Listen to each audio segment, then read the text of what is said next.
হে hi everyone, আমি মনামি আর আমার channel Romo লাইফস্টাইলে তোমাদের সুস্বাগতম। আগের ভিডিওতে তোমরা দেখেইছো আমি সকালবেলা কি করেছি না করেছি।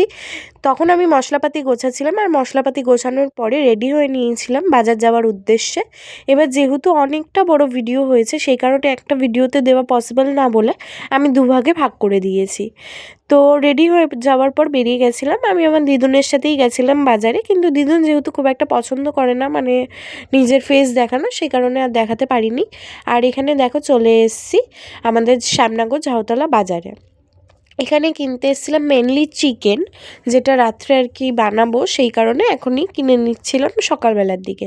বাজার দিয়ে আসার পর ব্রেকফাস্ট করে নিয়েছি, আর ব্রেকফাস্টে ছিল হানি উইথ ব্রেড, যেটা আমার খুব ভালো লাগে খেতে। আর তারপরে বাড়ি এসে আমি চিলি চিকেনের ম্যারিনেটটা করে নিচ্ছি। আমি ম্যারিনেট ম্যাক্সিমাম 4-5 ঘন্টা রাখি, সেই কারণেই আর কি সকালবেলা এনে তাড়াতাড়ি করে আর কি মেখে রাখা। যেহেতু অনেক সকালেই উঠেছি, তাই সকাল সকাল বাজারে গিয়ে ফ্রেশ চিকেনটা পেয়েছিলাম।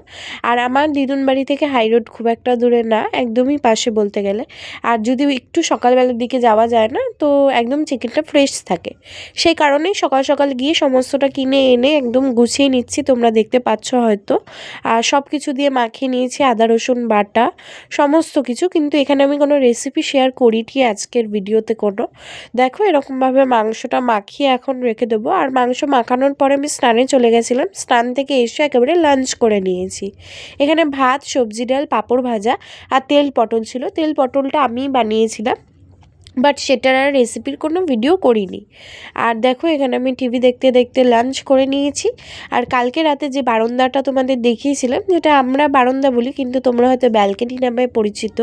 তো দেখো বারান্দার বাইরে এরকম সুন্দর একটা বাগান আছে, যেটা আগে আমাদের দিদুনেরই ছিল, মানে আমার দাদুনের ছিল, কিন্তু এখন আর সেটা নেই। তারপরে বিকেলবেলা বাইরে গেছিলাম, বাইরে থেকে একটুখানি খাবার কিনে নিয়ে এসেছিলাম বিকেলে খাওয়ার জন্য। এগুলো খাওয়ার পরে আমি চিকেনটা যেটা ম্যারিনেট করে রেখেছিলাম সকালবেলা, সেইটাকেই বার করি আর ভাজতে শুরু করি। আমি ডিমের মধ্যে করে তারপরে কর্নফ্লাওয়ারে সেটাকে দিয়ে ভালোভাবে ভেজে নিয়েছি। তো আমি আর এরপরে কোনো রকম কোনো ভিডিও করিনি, লাস্ট এই অবধি করেছি। চিলি চিকেনের কোনো আমি আলাদা করে ভিডিও নিইনি কীভাবে কী বানিয়েছি না বানিয়েছি, কেননা খুবই সিম্পল বানানো, আর আশা করি তোমরা সবাই পারো বানাতে। আর তোমরা চাইলে এভাবে পকোড়াও বানিয়ে খেতে পারো, খুবই টেস্টি হয়, খুব ক্রাঞ্চি হয়, খুবই ভালো হয়। তো আজকের ভিডিওটা এই অবধি।